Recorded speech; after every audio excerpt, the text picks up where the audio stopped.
H D. Revanna ದಂಪತಿಗೂ ಇವತ್ತು ನಿರ್ಣಾಯಕ ದಿನ ಆಗಿದೆ.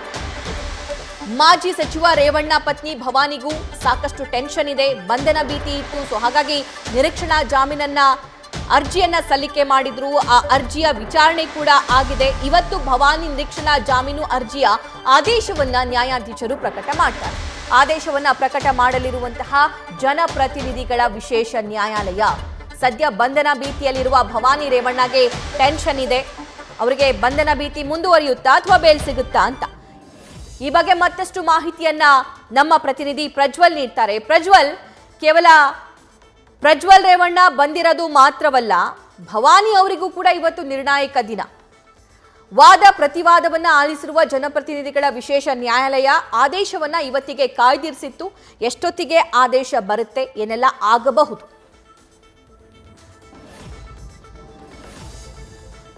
ಈಗಾಗಲೇ ಭವಾನಿ ರೇವಣ್ಣ ಅವರು ನಿರೀಕ್ಷಣಾ ಜಾಮೀನು ಅರ್ಜಿಯನ್ನು ಸಲ್ಲಿಸಿದ್ರು. ಕೆಆರ್ ನಗರ ಸಂತ್ರಸ್ತ ಮಹಿಳೆಯ ಕಿಡ್ನಾಪ್ ಪ್ರಕರಣಕ್ಕೆ ಸಂಬಂಧಪಟ್ಟಂತೆ ತನಗೆ ಬಂಧನ ಎಸ್ಐಟಿ ಅವರು ಬಂಧನ ಮಾಡುವಂತಹ ಒಂದು ಸಾಧ್ಯತೆ ಇದೆ ಅನ್ನುವಂತ ಒಂದು ಕಾರಣದಿಂದಾಗಿ ನಿರೀಕ್ಷಣಾ ಜಾಮೀನನ್ನ ಕೊಡಬೇಕು ಅನ್ನುವಂತ ಒಂದು ಉದ್ದೇಶದಿಂದಾಗಿ ಒಂದು ನ್ಯಾಯಾಲಯಕ್ಕೆ ಅರ್ಜಿಯನ್ನು ಸಲ್ಲಿಸಿದ್ರು. ಈ ಒಂದು ಸಂದರ್ಭದಲ್ಲಿ ವಾದ ಮತ್ತೆ ಪ್ರತಿವಾದ ಅನ್ನುವಂಥದ್ದು ಮುಕ್ತಾಯವಾಗಿದೆ. ಭವಾನಿ ರೇವಣ್ಣ ಅವರ ಪರ ವಕೀಲರು ಅವರಿಗೆ ನಿರೀಕ್ಷಣಾ ಜಾಮೀನನ್ನ ಕೊಡಬೇಕು ಅನ್ನುವಂತ ಒಂದು ವಾದವನ್ನ ಮಂಡಿಸಿದ್ರೆ, ಎಸ್ಐಟಿ ಪರ ವಕೀಲರು ಅವರಿಗೆ ಯಾವುದೇ ಕಾರಣಕ್ಕೂ ಕೂಡ ನಿರೀಕ್ಷಣಾ ಜಾಮೀನನ್ನ ಕೊಡಬಾರದು ಅನ್ನುವಂತ ಒಂದು ವಾದವನ್ನ ಮಂಡಿಸಿರುವಂತದ್ದು. ಆ ಒಂದು ನಿಟ್ಟಿನಲ್ಲಿ ಇವತ್ತಿನ ದಿನ ಅದೊಂದು ತೀರ್ಪು ಪ್ರಕಟವಾಗಲಿಕ್ಕಿರುವಂತದ್ದು. ಭವಾನಿ ರೇವಣ್ಣ ಅವರಿಗೆ ಇವತ್ತಿನ ದಿನ ನಿರ್ಣಾಯಕ ದಿನ ಅಂತಾನೆ ಹೇಳ್ಬೋದು. ಒಂದೊಮ್ಮೆ ನಿರೀಕ್ಷಣಾ ಜಾಮೀನು ಏನಾದ್ರೂ ಸಿಕ್ಕಿದ್ರೆ ಖಂಡಿತವಾಗಿಯೂ ಕೂಡ ಭವಾನಿ ರೇವಣ್ಣ ಅವರಿಗೆ ಬಿಗ್ ರಿಲೀಫ್ ಸಿಗುತ್ತೆ. ಇಲ್ಲದೆ ಹೋದಂತಹ ಪಕ್ಷದಲ್ಲಿ ಅವರಿಗೆ ಬಂಧನವಾಗುವಂತಹ ಒಂದು ಸಾಧ್ಯತೆಗಳು ಕೂಡ ದಟ್ಟವಾಗಿರುವಂತದ್ದು. ಈಗಾಗಲೇ ಆರೋಪಿಗಳು ಕೊಟ್ಟಂತಹ ಒಂದು ಹೇಳಿಕೆಗಳಾಗಿರ್ಬೋದು ಅಥವಾ ಫೋನ್ ಕಾನ್ವರ್ಸೇಷನ್ ಆಗಿರ್ಬೋದು, ಇವೆಲ್ಲ ಒಂದು ಡೀಟೇಲ್ಸ್ ಅನ್ನ ಪಡೆದಂತ ಎಸ್ಐಟಿ ಏನಿದೆ ಅವರ ಒಂದು ಪ್ರಕರಣದಲ್ಲಿ ಅವರು ಯಾವ ರೀತಿಯಲ್ಲಿ ಭಾಗಿಯಾಗಿದ್ದಾರೆ ಅನ್ನೋದ್ರ ಬಗ್ಗೆ ಕೂಡ ಕೋರ್ಟ್ಗೆ ಮಾಹಿತಿಯನ್ನು ಸಲ್ಲಿಸಿರುವಂತದ್ದು. ಅದಕ್ಕೆ ಸಂಬಂಧಪಟ್ಟಂತೆ ಅವರ ಭವಾನಿ ರೇವಣ್ಣ ಅವರ ಪರ ವಕೀಲರು ಕೂಡ ಅದಕ್ಕೆ ಆಕ್ಷೇಪಣೆಯನ್ನು ಸಲ್ಲಿಸಿದ್ರು. ಈ ರೀತಿಯಾಗಿ ಅದನ್ನು ಶಿಕ್ಷಿಸುವಂತ ಒಂದು ಪ್ರಯತ್ನವನ್ನ ಮಾಡ್ತಾ ಇದ್ದಾರೆ. ಈ ಹಿಂದೆ 7 ಜನರನ್ನ ಕೂಡ ತತ್ಕ್ಷಣವಾಗಿ ಎಸ್ಐಟಿ ಬಂಧಿಸುವಂತ ಒಂದು ಕೆಲಸವನ್ನ ಮಾಡಿದೆ. ಅದೇ ರೀತಿಯಲ್ಲಿ ಭವಾನಿ ರೇವಣ್ಣ ಅವರನ್ನ ಕೂಡ ಬಂಧಿಸುವಂತ ಒಂದು ಸಾಧ್ಯತೆ ಇದೆ. ಹಾಗಾಗಿ ಅವರಿಗೆ ನಿರೀಕ್ಷಣಾ ಜಾಮೀನನ್ನ ಕೊಡಬೇಕು ಅನ್ನುವಂತ ಒಂದು ಮನವಿಯನ್ನ ಈಗಾಗಲೇ ಮಾಡಿರುವಂತದ್ದು.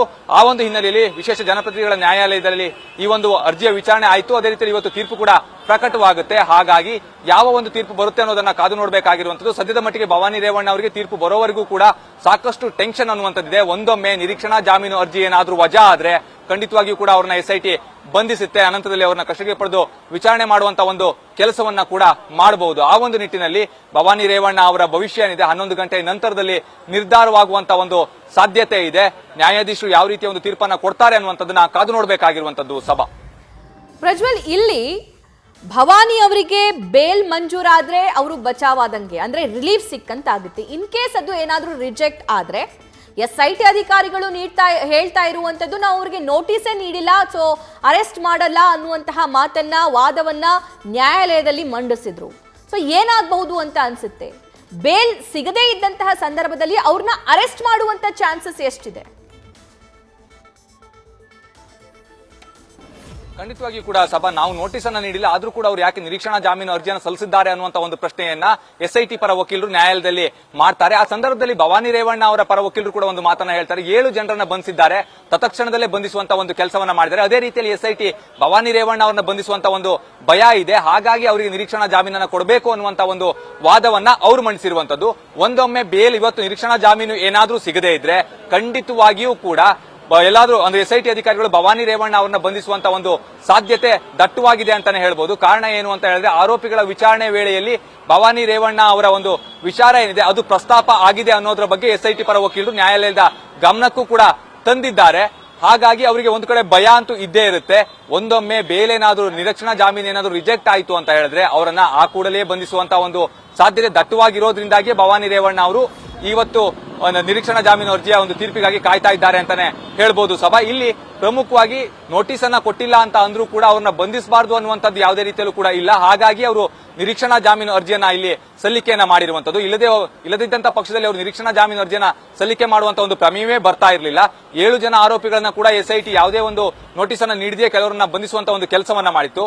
ಹಾಗಾಗಿ ಈ ಒಂದು ಪ್ರಕರಣದಲ್ಲಿ ಎಲ್ಲಾದ್ರೂ ಬಂಧನವಾಗಬಹುದು ಅನ್ನುವಂತ ಒಂದು ಭಯ ಏನಿದೆ ಅದು ಭವಾನಿ ರೇವಣ್ಣ ಅವರಿಗೆ ಕಾಡ್ತಾ ಇರುವಂತದ್ದು. ಅದರ ಆ ಒಂದು ನಿರೀಕ್ಷಣಾ ಜಾಮೀನು ಅರ್ಜಿಯ ತೀರ್ಪನ್ನ ಈಗಾಗಲೇ ಕಾಯ್ದಿರಿಸಿದ್ದಾರೆ. ಇಂದು ತೀರ್ಪು ಹೊರ ಬರುತ್ತೆ. ತೀರ್ಪು ಹೊರ ಬಂದ ನಂತರದಲ್ಲಿ ಏನಾಗುತ್ತೆ ಅನ್ನೋದನ್ನ ಕಾದು ನೋಡಬೇಕಾಗುತ್ತೆ. ನ್ಯಾಯಾಲಯ ಯಾವ ರೀತಿಯ ಒಂದು ತೀರ್ಪನ್ನ ಕೊಡುತ್ತೆ ಅನ್ನುವ ಆಧಾರದ ಮೇಲೆ ಭವಾನಿ ರೇವಣ್ಣ ಅವರಿಗೆ ಬೇಲ ಅಥವಾ ಎಸ್ಐಟಿ ಅವರು ಬಂಧಿಸ್ತಾರಾ ಅನ್ನುವಂಥದ್ದನ್ನು ಕೂಡ ಕಾದು ನೋಡಬೇಕಾಗುತ್ತೆ ಸಭಾ. ತೀರ್ಪು ಬಂದ ನಂತರದಲ್ಲಿಯೇ ಈ ಒಂದು ವಿಚಾರಕ್ಕೆ ಸಂಬಂಧಪಟ್ಟಂತೆ ಸ್ಪಷ್ಟವಾದಂತಹ ಒಂದು ಮಾಹಿತಿ ಲಭ್ಯವಾಗ್ಲಿಕ್ಕಿರುವಂತದ್ದು ಸಭಾ. ನ್ಯೂಸ್ ಫಸ್ಟ್ ನಿರ್ಭೀತಿಯಿಂದ ನಿಮ್ಮ ಪರವಾಗಿ.